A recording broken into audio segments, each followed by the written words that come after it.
Здравейте! Не съм снимала от цели 2 години за YouTube и защо това е така, ще разберете в днешното видео. Много се радвам, че се завръщам да снимам видеа, просто това е, може би, най-любимото ми хоби. Вече като че ли имам какво да ви покажа, какво да снимам и като информация какво да ви дам, като идеи, какво се случва с мен и се надявам наистина да ви бъде интересно с моите видеа и влогове. Нямах търпение просто за този момент, защото като че ли през тези 2 години ми беше малко... Нямах муза да снимам, това е цялата истина. Имах чувството, че не правя нещата както трябва. Трябваше ми малко повече време да ми се прочисти ума като че ли и да знам точно какво искам да снимам и какво да правя и като цяло с живота си какво да правя.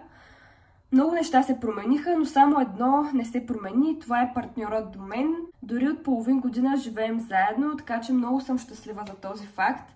Имам наистина много неща да ви разказвам, но това ще стане в процеса на самите видеа.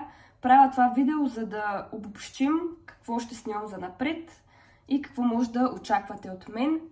Цялата истина за това, че не съм снимала през тези 2 години, наистина беше, че нямах никаква муза, желание, но просто не се чувствах пълноценна, че имам какво точно да ви дам, да ви покажа като полезна информация и просто спрях да снимам в един момент. Завърших бакалавърска степен и вече живеем в Велико Търново с моя приятел, както разбрахте. Снимам това видео сега, защото приятелят ми първо го няма и се чувствам малко по-спокойна, защото съм забравила да снимам буквално.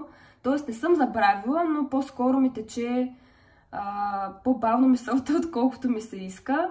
Но надявам се да вляза бързо в ритъм. Снимам в момента с телефонът си. Исках да си купувам камера Osmo Pocket 3, която толкова много нашумява в последно време, но реших да забавя малко процеса за закупуването, защото ми предстоят други неща, за които ще ми трябват средства и искам по-скоро да развия първо себе си и личността си. Да после да заложа на камера, защото не си варя доходите с YouTube или с социални мрежи, а го снимам и го правя просто защото ми е хоби. Така че реших да не влагам сега средства. Надявам се камерата да ми е добра, да ме виждате добре. След около 2 дни заминаваме за Шумен. Там ще се съберем цялото семейство за Коледа. Родителите ми се прибират от Италия, така че нямам търпение за този момент. Защото предната година бяхме в чужбина с приятелят ми и честно казано малко се чувствах кофти от този факт, защото съм свикнала тези традиционни празници да ги прекарвам с семейството си.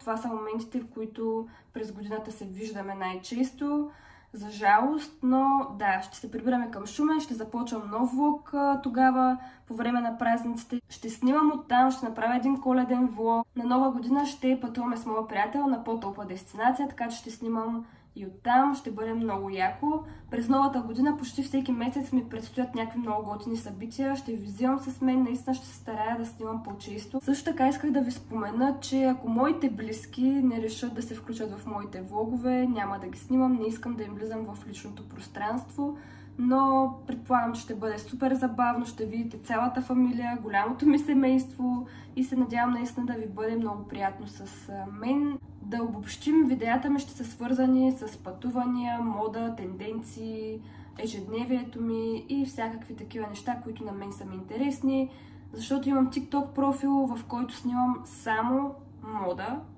и доста хора ми пишат защо не снимаш, какви продукти използваш за косата си и всякакви такива неща.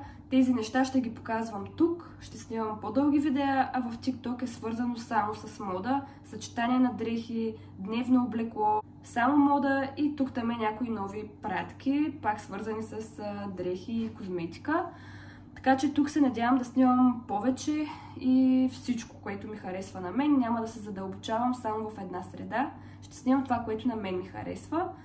Малко стана хаотично видеото, но се надявам да сте разбрали малко информация за мен и за това, защо не съм снимала 2 години. И се надявам от тук насетне да бъдат много хубави видеята и ще се старая за вас. Със сигурност забравям неща, които исках да ви спомена, но това се сещам на прима виста, това ми идва отвътре и това ви споделям. Не забравяйте да се абонирате за канала, защото за мен това е наистина изключително важно и за това, което снимам и правя. Ще се радвам много да ме подкрепите. Така че ще се видим в следващото видео, което ще е след Коледа, горе-долу след около седмица, като заснема кадри от цялото ми семейство и цялото ни преживяване почти всяка година. Супер диво семейство имам и се надявам да ви бъде интересно. Така че това е информацията, която имах да ви споделя. Благодаря ви и ще се видим в следващото видео. Включвам се пак, тук като обработвам, се сетих за едно нещо да ви спомена. Ще ви покажа животът ми истински и няма да има някакви фалшиви неща, които не се случват в живота ми. Ще има много лични истории, ще разправям някакви неща, които са свързани с мен и моят живот. Преди бях професионална спортистка, така че ще има доста теми свързани с спорта. Надявам се наистина да съм полезна на повечето от вас, да ви бъде интересно с мен. Това исках да спомена, че няма да има някакви изкуствени неща във влоговете, буквално суров материал ви пускам. А посланието ми към младите е да бъдат различни. Аз се придържам към това и се надявам повечето от нас да го правят, да имат собствено мнение, собствен стил и да правят това, което им харесва най-вече на тях, на самите нас.